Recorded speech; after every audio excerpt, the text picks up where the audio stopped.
Cool. So, hey, folks, and welcome back to the Inside the Mix podcast.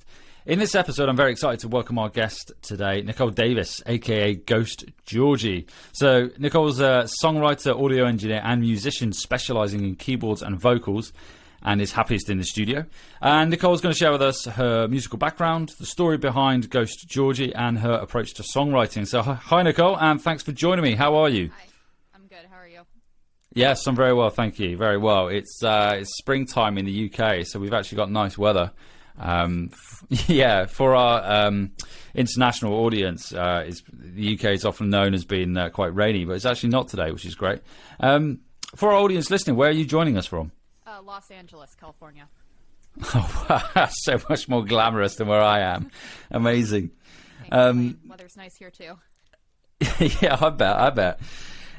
So I've got your bio here. I'm just going to read through it for our audience. So Dreampop, ectoplasm, I love that. Ghost Georgie has been making music since 2008 and engineering professionally since 2011. I love the fact you call yourself a 239-year-old songwriter, audio engineer and musician. That's brilliant.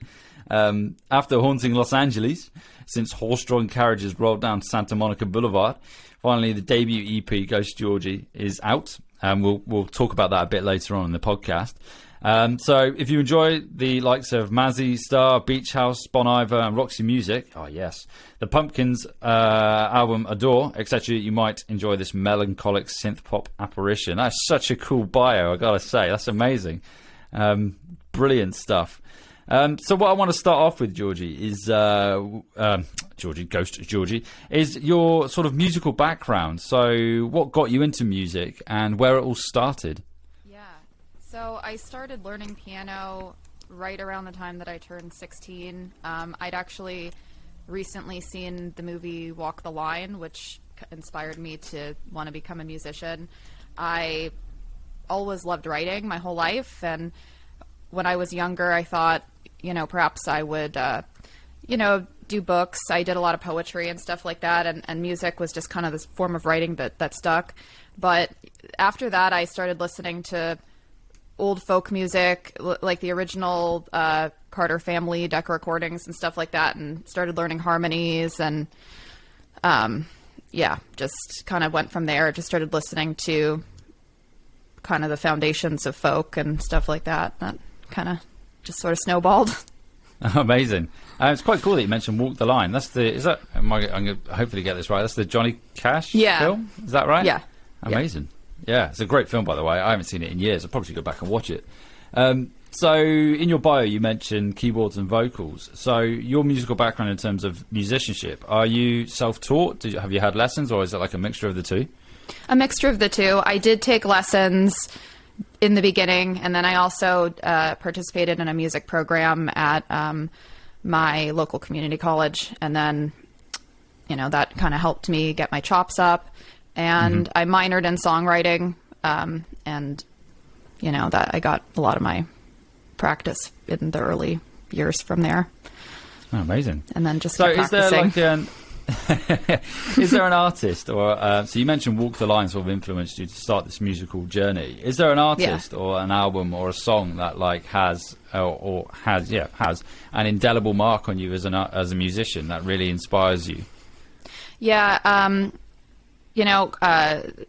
Adams and the Cardinals was a massive influence to me early on, and Whiskey Town, kind of that whole era from Whiskey Town into the Cardinals was super influential to me, and the album Easy Tiger in 2007, that really I kind of listened to it over and over, and that inspired me a lot in the beginning, developing my songwriting.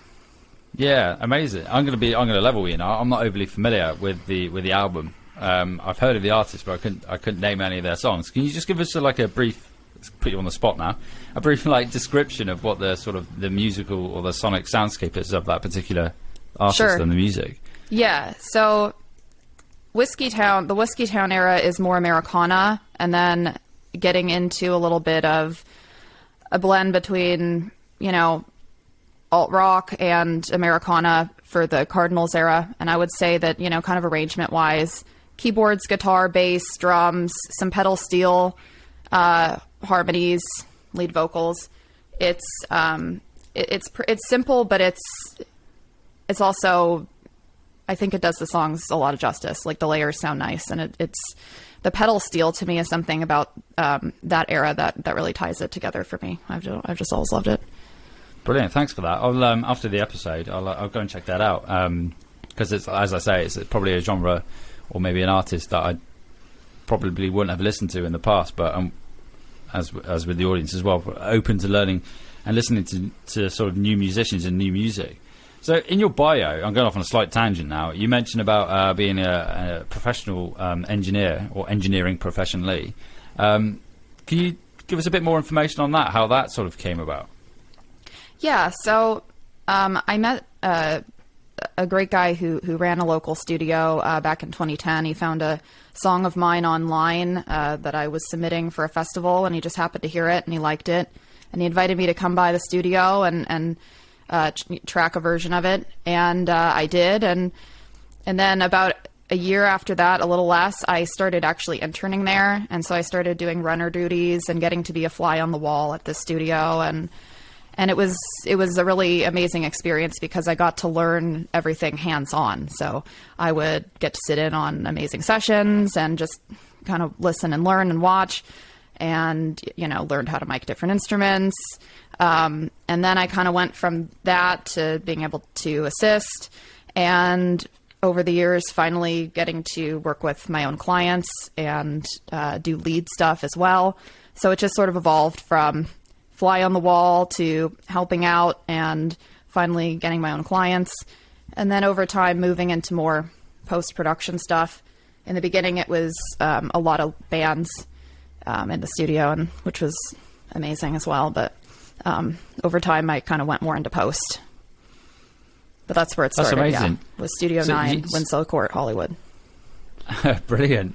So you've gone down like that's sort of like the archetypal sort of intern route in a studio then. So you started out as the runner, and worked your way up through. That's amazing, because I think now when I talk to engineers, when I've interviewed them for the podcast, not many sort of speak of that background of having gone through that sort of hierarchy, that tiered approach to becoming a professional sort of audio engineer. Throughout that time, what would you say is the biggest lesson you learned? To let artists just do their thing.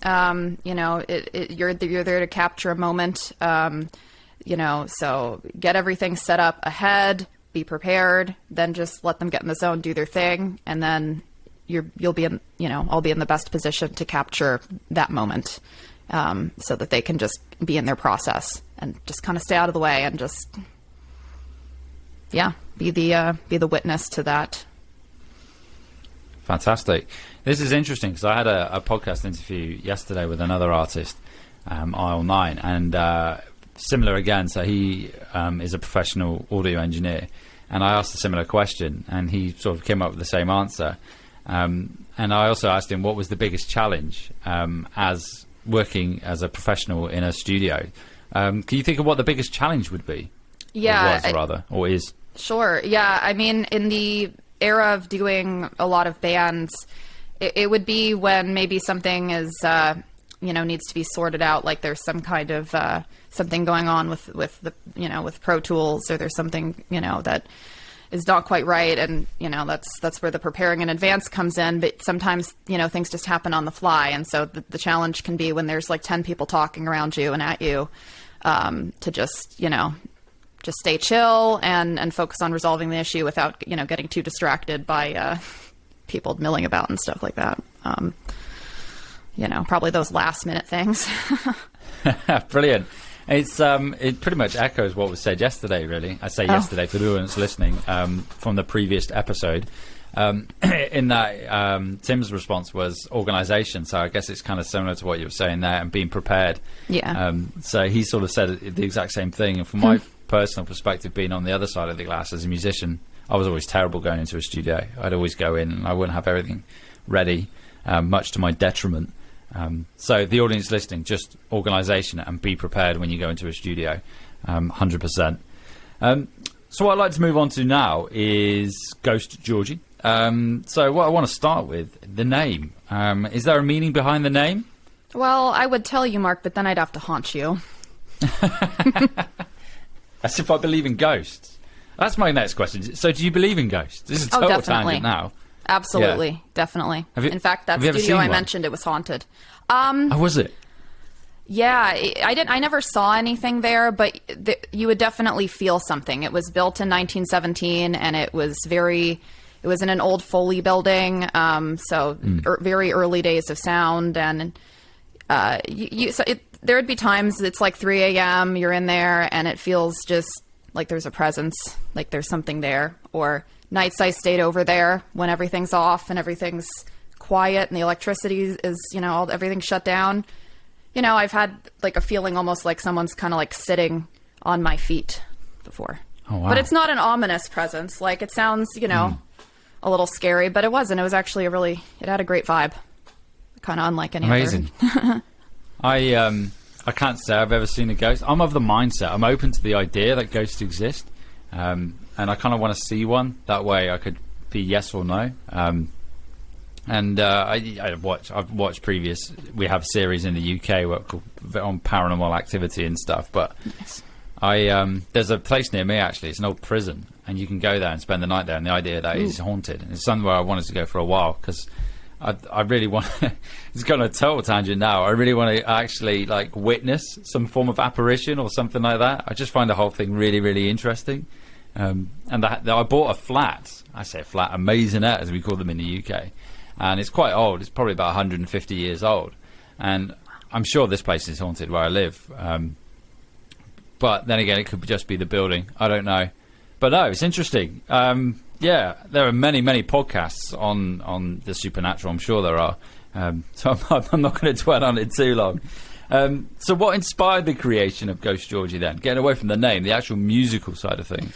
Yeah, so I've been kind of going in a bit of a more of a direction of synth pop, and the theme that I had in mind for this record that I put out a couple months back. It just felt like it was a different chapter in my music, so I just kind of wanted to establish it as something separate. In the past, I'd released various things under my name, the same name that I use for my production credits. And it just felt like it was something different, so I wanted to establish it as something different. Oh, nice. Did you have an initial goal for it? Do you have a goal for it? Is it just a case of just releasing music and then seeing what happens?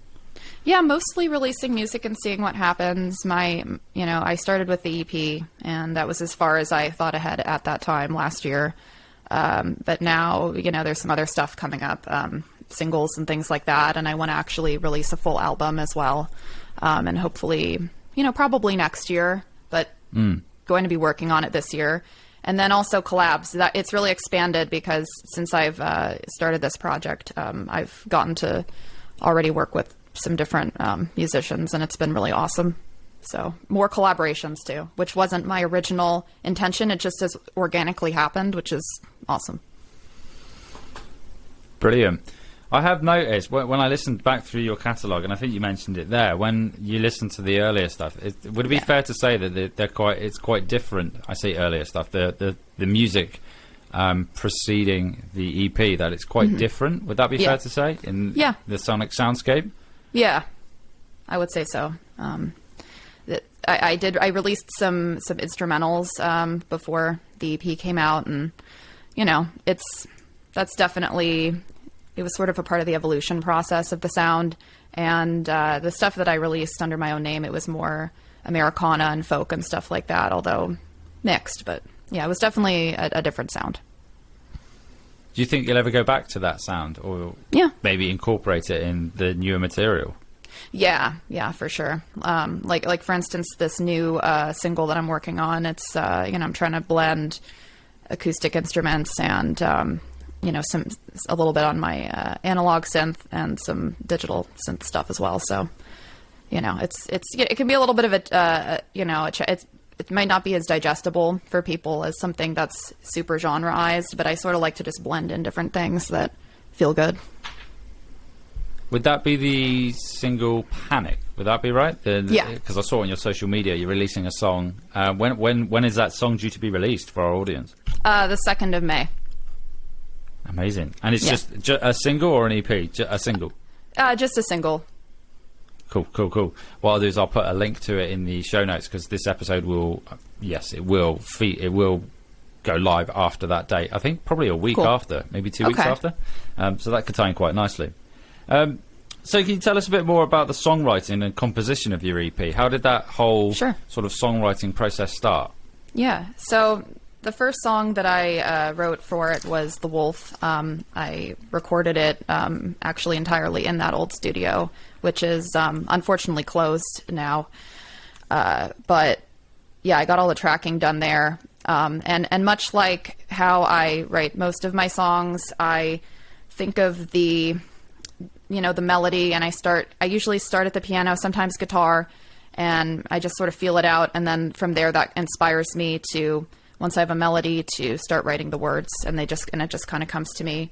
And that's usually my process, is the melody and the music first, and then the lyrics. And so that's how I did that one. And I did a demo, a rough demo at home, and then I went into the studio and I did that. And I actually recorded 3 versions. The third one was the one that ended up on the record. And then, the other songs, similar. Slippery Slope, I recorded also the vocals at that studio, and some of the keyboards, and a guitar part. And then after that, the studio was closed, so I tracked a lot of stuff here over at my little mixing spot here at home over the course of the pandemic. And I also tracked some vocals at my good friend and mentor, Craig Parker Adams' new studio. He was the engineer who showed me the ropes and mentored me in the beginning. And, we've done a lot of work together over the years. So yeah, 3 different locations: the old studio, his new studio, and here. And here it's pretty good for recording stuff direct. Vocals, it's not so much, but yeah. That's great. How did you find flicking between 3 different sort of locations and taking the project in between those locations? Was it quite challenging to do that, or did you have a nice streamlined process? Honestly, it was pretty challenging, because when I had started the recording process, it was, right before the pandemic, and I didn't, there were a lot of variables, like the studio, closing down and stuff, that, nobody could have seen coming. And then, there were definitely challenges. I wasn't alone in the apartment, so it was challenging to find time to just squeeze things in here and there, tracking different parts here. It was definitely not an ideal workflow. And then the third location. So yeah, it was a little rough. For a while I was like, am I going to get this done? But I did. So I don't recommend that, but also I learned a lot from it. I would probably just definitely have a lot of drives. Yeah, I can imagine. I've done that where I've gone between sessions and taken it and in different studios and stuff, and it can be very, very, very challenging. So you mentioned there about the pandemic, and obviously that has had a massive knock-on effect to the music industry and songwriting and in general, and sort of artists. How did it affect, you sort of briefly mentioned it there in terms of you were then in your own space and there were challenges there. Did you find that it was an opportunity for you to write more music, or did you find it challenging to create music during that time? It was challenging to create music during that time, mostly just because I didn't have a lot of space to myself, and the isolation is a big part of it for me. I kind of need that. I need the alone time to kind of just get in the zone, and there was a lot of just multitasking and addressing this and this and this and having to juggle different things. So it was hard a lot of the time to feel as inspired as I would normally be. However, I did write Dead Memories in 2020 during, in summer 2020, and I also wrote Small Things Add Up last year that it made it on there. So I wrote some stuff, but it was a little harder for sure. Yeah, 100%. I totally agree with that. It's interesting as well. There are those challenges, but what I found talking to some other artists on the podcast, and just in general, to be honest, you find that there are there's just new artists popping up everywhere, purely because of the pandemic. Because I guess there was a lack of things to do, so people sort of just hunker down in their solitary space and create and write music. But as you say, if you're quite a collaborative individual, then it can be quite challenging if you're in that solitary environment, you know. So that leads me on to sort of my next question. So I looked at the credits on the EP and your music, and obviously yourself being an audio engineer. How much input do you have on like the mix and mastering? Is it something that you hand off to someone else, or are you like involved in that process? The mixing I do myself. The mastering, Craig Parker Adams did, but the rest of the mixing I did. So it was, I just kind of did what I wanted. I had full creative control there. Oh, that's nice. That's a nice workflow. Are you still already providing services for clients as well? I am at this particular point in time. Yeah, I do remote mixing services. So it's genre-wise, it's pretty open. There's one right now I'm working on, Americana EP, mixing that here. Anything that's post, I can do it here. I have a pretty good setup for that. Oh, fantastic. Have you got a name that we can share with our audience? What I'll do is I'll put a link to your services in the show notes, because we get a lot of artists listening who would probably be interested in your services. Yeah. Have you got a name or a website? My website is... I need to get it back up and running right now. At the moment, the best way to get a hold of me is via email. It's NicoleLexiDavis@gmail.com for audio related inquiries. Fantastic. I will make a note of that. And Nicole Lexi Davis, all one word. Yeah. Cool. I'll make a note of that, and I'll put it in the show notes. Fantastic. Okay, awesome. Excellent stuff. Yeah. So you offered, is it just mixing, or is it mastering as well, or just mixing? Mixing, I do a little bit of digital mastering, but only digital. I don't have an analog setup for mastering, so mostly mixing. Cool. So sort of looking in, I can sort of briefly, I say briefly, that's the wrong word. I can sort of see a keyboard in the background there. Can you give us a bit of a lowdown, sort of like your equipment that you have in your recording space that you're in right now? Yeah, so I've got the Korg 88 key here. It's it's good. I use it as a MIDI controller at times as well, and it's also got a good sound on its own. And then in front of me, it's not visible, but I have a small Arturia Minilab MK2, and I use that with Analog Lab and stuff like that to for soundscapes and stuff. And then over here, also not visible, but I have a Moog Grandmother, which I love. It's a really fun monosynth, and because it's analog, it's got an amazing rich sound and a ton of controls. So I don't know, there's a lot of like sonic possibilities with that. It can make all kinds of interesting sounds, and it has just some other interesting stuff as well. It's got like you can use it for sequencing and stuff. And then my interface is an Apollo Twin, and Universal Audio is generally one of my favorite brands.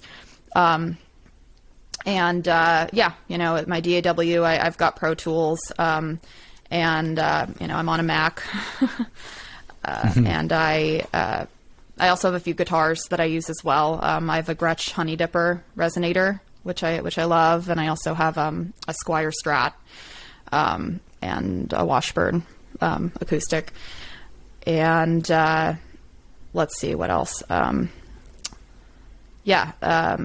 don't have a lot of soundproofing here except for under my monitors, and it's pretty simple, but it's a good flow. And for cables, I have all Megami Gold cables, which is my favorite. It's personally, I think it's the best. And then I've got the Shure SM7B mic, and I also have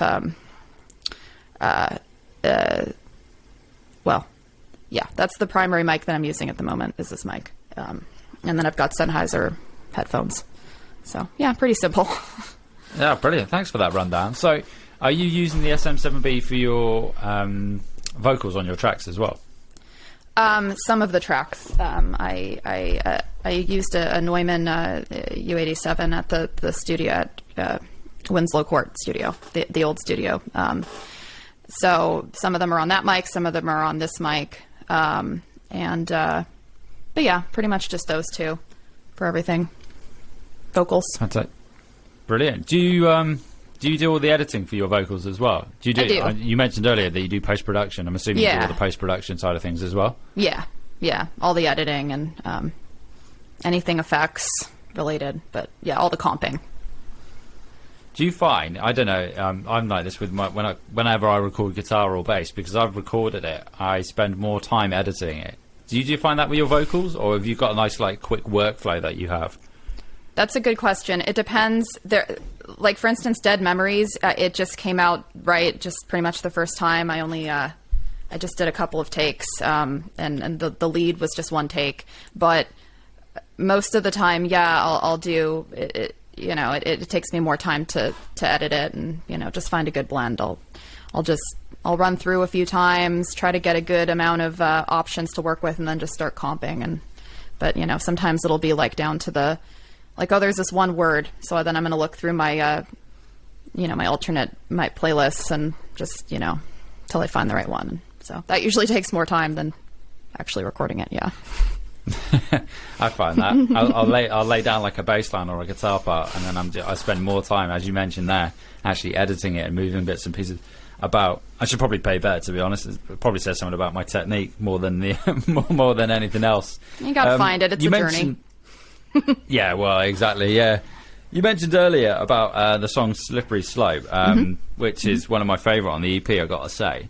Can you give us a bit of a story behind that? How that song came about, the songwriting process and sort of composition of it? Sure. Yeah. So that was a really difficult period of my life. I was really struggling with my mental health. I was dealing with depression, and I was also dealing with some physical health problems. And I felt like that I was kind of being dragged down by my circumstances. So I just wrote what I felt at that point. And it came to me pretty easily. It didn't take me long to write it at all. It just sort of flowed. And when I'm really in the zone writing songs, usually it's that way. Usually the words just kind of come pretty quickly. So it was just kind of channeling the pain of that time. Channeling the pain, yeah. I think as songwriters, sometimes that's where you come up with your best material. Yeah, it's cathartic. I suppose there's... Yeah, exactly. And it is a fantastic song, I gotta say. It's a really, really nice track. Going back to your bio at the beginning, you mentioned shoegaze. I'm gonna be honest with you, I'm not overly familiar with the term shoegaze. Can you give me a bit of a description as to what? Because when I listened to Slippery Slope and I had shoegaze, I don't know if the two are linked. Is that shoegaze? I'm going to sound way out of touch now. That's okay. Yeah, I mean, a little bit. It's on that spectrum because it's got, some of like the twinkle. There's some like twinkly guitar sounds and stuff. Like usually it's the vocals are kind of verby. There's some kind of there's like a lot of layers that can be kind of fuzzy guitars or twinkly synths, things that have a little bit of a bend or like a warp. Like I've got some kind of warm cassette sounds. I have some plugins running on that track to kind of like glue together sonically, kind of that feel where it's just a little bit warped. It's a little bit dreamy. So it's on, but yeah, shoegaze. It's on the Dreampop spectrum. Usually it's more guitar heavy, but I think that it's something that I've kind of struggled with this record and really with this project is trying to define it exactly genre wise. So to me, it's kind of a mix of synth pop, shoegaze, and dream pop, more than just one thing. Like elements of each. Yeah, I think that's a better way to do it. I think if you incorporate all those different elements, I think as a listener, it makes it more interesting. That's my personal preference. Obviously, everyone's preference might be different, but I find, having those different elements, it just keeps you interested in the overall aesthetic of the recordings themselves. So, sort of developing that, is there a particular favourite song on the EP of yours? Yeah, probably Dead Memories. Or Slippery Slope. They're about a tie for me. But yeah, they came out how I imagined it in my mind, which is that's always the goal, and it wasn't much of a struggle for that to be the case. Whereas some of the other songs, it took a little more time to find the right vibe. or to match the energy that I had in the original demo. So I would say those two. Fantastic. So for our audience listening, when you go to the EP, maybe start with those songs and then move on from there. Obviously, give the whole thing a listen, of course. And I'm going to put, obviously, links to it in the episode notes. So what I'd like to just ask a question about now is the songwriting sort of process of yours.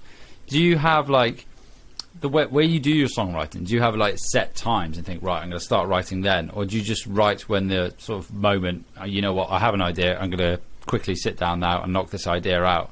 How does that work? How does that work in your process? Typically, I'll just, when inspiration strikes, I'll just try to get it done. But that was how I've done it most of the time. But during the pandemic, I did have to schedule more time. Like, I had to be a little more exact about when I was working on things, just due to time constraints and stuff that I was juggling. So, you know, I feel like it's the easiest and most natural for me when I can just do it when I have an idea and I can just, you know, get to it. And it usually goes fastest that way. But, you know, also it has been like a good learning experience for me to actually, you know, have to schedule it, because sometimes you can't just do when inspiration strikes. There's only so much time. So just, you know, got to make the most of the time that I have. But yeah, that's not my favorite way. I like to just start writing and wherever when I feel inspired, where the wind takes me. Yeah, and I think that's the ideal way to do it, isn't it? But as you say, I'm very much the same. I have windows of time. Yeah. Specifically when I'm busy with other sort of artists and clients' work. I mean, I've set that time aside, and now I've got that time, and I need to go and be creative. And then I don't know about you, but sometimes I sit there for 2 or 3 hours, and at the end of it, I've got 8, maybe 16 bars, and I'd probably never use it again. Yeah, definitely relate. Yeah. Yeah. I've got a whole hard drive, and every now and again I look through it and I was like, what on earth is that? But it's part of the process. So that kind of leads me on nicely to another question, actually. When it comes to your compiling your songs to go on an EP or an album, or just a release, do you just sort of have write, song, and then pick the best? Or do you focus in and really refine a song before moving on to the next one? How does that work? Do you have like a whole catalogue of songs that you pick the best from? Yeah, I usually will pick the best. There were a few that I recorded that didn't make it onto the EP, and then actually my single that's coming out, it was originally going to be the 6th song, Panic, instead of Small Things Add Up, but I wanted to record like a totally different version, which is what I'm working on now. So yeah, you know, usually I'll just kind of pick, okay, what are the best songs that are the best ideas that I have right now, and then I guess really it's both, because then once I know, okay, which ones are the strongest, then I'll work on refining them, and sometimes that involves, you know, replacing parts a bunch of times or whatever. So yes, you know, sometimes yes, sometimes no, but yeah, usually I'll just try to pick the strongest songs. Yeah. So next is sort of like the $1 million question is, how do you identify what are the strongest songs? You know, it's just a vibe. It's just a feeling. You know, I mean, music is so subjective. It's a creative thing, but it's just what felt right to me. And I just go with my gut. You know, that's totally just how I personally feel. You know, would they necessarily be, it would be what somebody else would choose. I don't know, but it just, does it feel solid? Does it stick with me? Then it might stick with other people. Or, you know, is the vibe strong? Does it convey like a strong emotion? Then I'll hang on to it. Yeah, I know what you mean. I kind of have a similar process. I also find that if I wander around the house later on and I find myself humming the melody, then that's generally quite a good sign. I find. Yeah. But yeah, definitely vibe is. Yeah, I often find as well, because I don't sing on my stuff. I outsource that business because I can't sing for love nor money. But when that song comes back with vocals on it, that's when I usually can tell whether or not it's going to be yes or no. I find vocals, when they sit on a track, for me, I don't know about you, but that can really bring that track and elevate it, which it should in a way anyway, I guess, with vocals. Yeah, it's a tricky one, isn't it, I find. I'm my harshest critic. I don't know about you. Oh, definitely. I've probably got songs that I could release, but I'm just so harsh on myself that they just sit somewhere. Totally. No, yeah. I mean, with this, there's a lot of back and forth, and Yeah, I'm a perfectionist. I mean, I definitely I'm hard on myself, and it's like I'll look at things from a very scrutinizing light about my, when it comes to my own work. But at the end of the day, I had to just push past that and be like, well, it's. This feels done. I gotta trust my gut. I can't go back to the drawing board forever. It's because at a certain point you could have unlimited ideas. There's always a different way you could do it, or always something that you could do in a different version of. But it's just kind of like pushing past the perfectionism and just being like, okay, this feels good. It's authentic. It is what it is, and the world will take it how they take it. Yeah, it's a good way of thinking about it. I totally agree. You have to get to that point whereby that's it now. Move on. Yeah, not easy to the next one. Sometimes. Oh, yes, I know that much. I have one quick question. It's a slight tangent. I do this a lot. So when I was listening to your material on Bandcamp, there was a song called, I think it's Hallowed Theme. I think I've got that right. Is that correct? Yeah. And it's sort of obviously different to the EP. But I really love the dark and sort of like the melancholic brooding ambience of that. Can you tell our audience a bit about the songwriting and the idea behind that song? Because I think it's a fantastic song. Totally, yeah. So I actually wrote that for a soundtrack for a short comic series, and the name of it was Hollowed. So I just titled it Hollowed Theme, and the inspiration was were the storyboards for that. I got some of them from. The author, and so I got to kind of just see the vibe, and it was a dark kind of future-y, energy. So I just kind of went off of that and how the images made me feel. So that was cool. Cool. So you mentioned that you wrote it for a soundtrack. Have you ever, I don't know, you might be already, have you ever moved, or are you in the world of sync? Is that something that you would ever consider, or are you working in sync at the moment? Not at the moment, but yeah, it is something that I would consider in the future. Yeah, I was chatting to someone yesterday about it, and it's something that I'd be interested in as well, but I can't profess to know any too much about where to start, to be honest. But it's an interesting one, because I think the pandemic and just with the music industry, I think being able to pivot with your music and move with the times is quite important to have longevity in the music industry and a career. I don't know what you think. Oh, definitely. Yeah, you got to cast a wide net, and it's and doing audio. I mean, it's just a win all around because I have more creative control. It makes it more affordable for me to create my own music when I'm doing it myself, and it's also just kind of made me better at what I do, and then also for work I get to work on music, which is what I love. So other people's music too, and but yeah, you have to cast a wide net, and it can be hard trying to balance it all: the creative aspect, the trying to put yourself out there aspect, the sound work aspect. But I think the more skills that are available to someone, the better. To enable yourself to grow as an artist. Yeah, I would agree. And it's nice. It's being in that position like yourself where you are a creative in music and also your occupation is what you love doing as well, which is fantastic. And I'm sure for the audience listening as well, it's somewhere where a lot of them would like to be. And it's fantastic to hear. We're coming towards the end now. What I'd like to ask is about the up-and-coming release, Panic. Mm-hmm. What can the listeners expect from that particular release? Arrangement-wise, it's somewhat similar to Slippery Slope. If you liked the EP, you'll like this. It's in a similar vein. Melancholy and kind of dreamy. I'm incorporating. On this one, I got to use a C3, which was awesome. So I've got some nice vintage instruments on there, in addition to the synth sounds. But yeah, kind of along that line, Slippery Slope-esque. Fantastic. And the release date again was the 5/2. Yeah, the 2nd of May. Fantastic. Yeah. Excellent stuff. So I will, for the audience, I will make sure that is in the show notes for them to go and listen, and obviously I'll help push it via social media as well. So I've got sort of one final question, really, because you are an artist and you're also an audio engineer. This is quite a tricky question.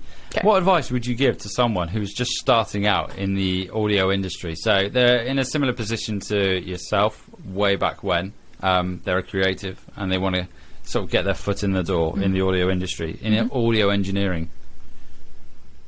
Yeah, talk to people that are doing what you want to do, and who, if you can't get to a studio and intern and learn hands-on, which to me I was really fortunate with that, because I feel like it's like the best way to learn.